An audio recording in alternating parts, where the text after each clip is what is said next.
அவங்க அப்பா பேர்ல பேனா வைக்கணும்னு சொல்றீங்க. எல்லா இடத்துக்கும் அவங்க அப்பா பேரை வைக்கிறீங்க. சாரி, உங்க அப்பா பேரை வைக்கிறீங்க. ஆனா உங்க அப்பா பிறந்த இந்த திருவாரூர் மாவட்டத்தில் ஒரு அடிப்படை சாலை வசதி கூட சரியா இல்லையா சார்?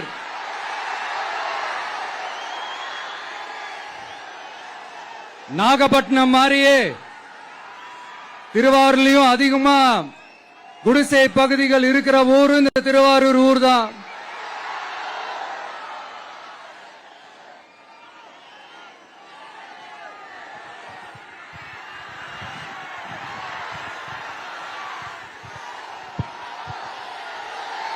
நண்பா, உன்னதான் கேக்குறேன், இங்க இருக்கிற யூனிவர்சிட்டியில எல்லா டிபார்ட்மெண்ட்ஸும் இருக்கு இருக்காதே?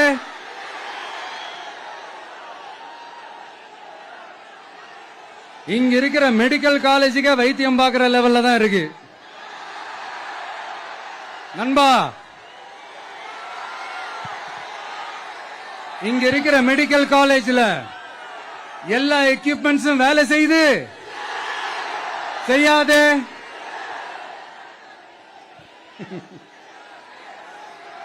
திருவாரூர் ஒரு மாவட்டத்தோட தலைநகர். ஆனா திருவாரூர் பஸ் ஸ்டாண்டுக்கு NHல இருந்து சரியா ஒரு ரோடு இருக்காதே? கும்பகோணம், ஜெயங்கொண்டம், விருதாச்சலம், நீட்டாங்கலத்திற்கு புதிய ரயில் பாதை அமைக்கணும் என்ற கோரிக்கை 50 வருஷமா நிறைவேறாம இருக்கு.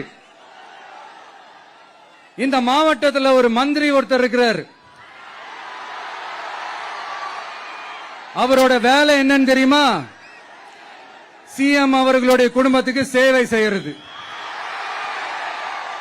அவர் தான் அவருடைய வேலை.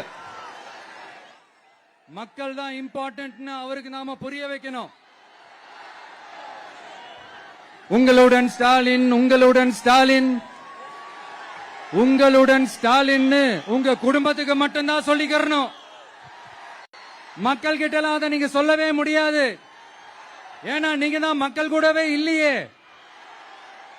இத நான் சொல்லல, ஒரு ஃபேமஸான ஒரு வார பத்திரிகையில் இதை மென்ஷன் பண்ணிருந்தாங்க. அதைத்தான் நான் ரிப்பீட் பண்றேன்.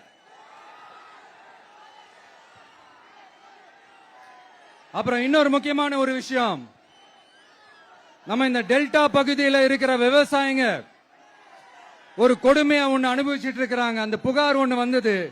அது என்னன்னா, இந்த மாவட்டத்தில் இருக்கிற இந்த கொள்முதல் மையங்கள்ல